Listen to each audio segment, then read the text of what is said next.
نحمده ونصلي على رسوله الكريم اما بعد فاعوذ بالله من الشیطان الرجیم بسم اللہ الرحمن الرحیم۔ صحابہ اکرام رضی اللہ تعالی عنہم اجمعین کا بیان۔ صحابی کسے کہتے ہیں؟ صحابی اس شخص کو کہتے ہیں جس نے ایمان کی حالت میں حضور صلی اللہ علیہ وآلہ وسلم کو دیکھا ہو یا آپ صلی اللہ علیہ وآلہ وسلم کی خدمت میں حاضر ہوا ہو اور ایمان کے اوپر اس کی وفات ہوئی ہو۔ صحابی کتنے ہیں؟ ہزاروں میں ہیں جو آپ کی خدمت میں حاضر ہو کر مسلمان ہوئے اور اسلام پر ان کا انتقال ہوا۔ جب سب صحابی مرتبے میں برابر ہیں یا کم ہیں یا زیادہ ہیں؟ صحابہ رضی اللہ تعالیٰ عنہ کے مرتبے آپس میں کم زیادہ ہیں، لیکن تمام صحابہ باقی امت سے افضل ہیں۔ جتنی بھی بعد میں امت آئے گی ان سے افضل ہیں۔ صحابہ رضی اللہ عنہم میں سب سے افضل صحابی کون ہیں؟ تمام صحابہ رضی اللہ عنہم میں 4 صحابی سب سے افضل ہیں۔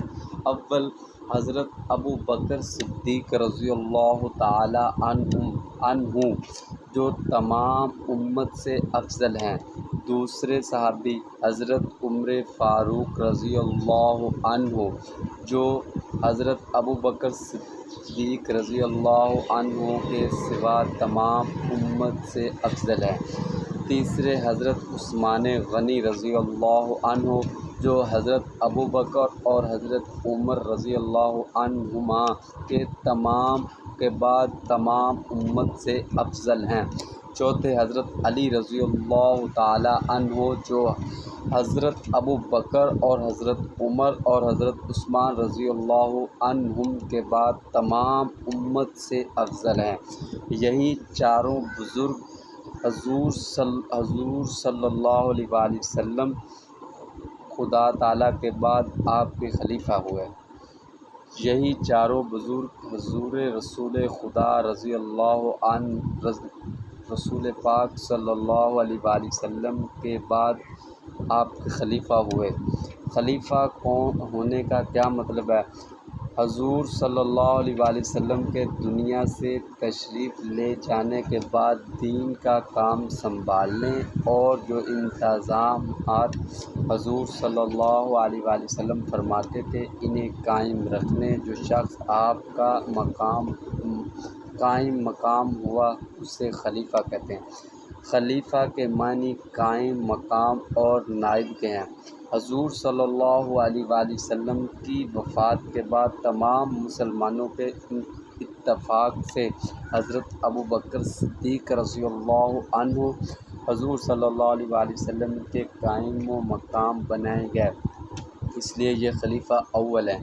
ان کے بعد حضرت عمر فاروق رضی اللہ عنہ دوسرے خلیفہ ہوئے۔ ان کے بعد حضرت عثمان رضی اللہ عنہ تیسرے خلیفہ ہوئے۔ ان کے بعد حضرت علی رضی اللہ عنہ چوتھے خلیفہ ہوئے۔ ان چاروں کو خلفائے اربعہ اور خلفائے راشدین اور 4 یار کہتے ہیں۔ یہ مجھ سے چھوٹی سی غلطی ہوئی ہے۔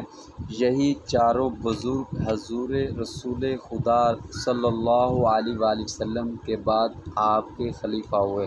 اگر آپ کو ہماری ویڈیو اچھی لگے تو لائک بھی کر دیں، شیئر بھی کر دیں اور سبسکرائب بھی کر دیں اور بیل آئیکن کے بٹن کو دبانا مت بھولیے گا۔ جزاک اللہ خیر الجزاء۔ السلام علیکم ورحمۃ اللہ وبرکاتہ۔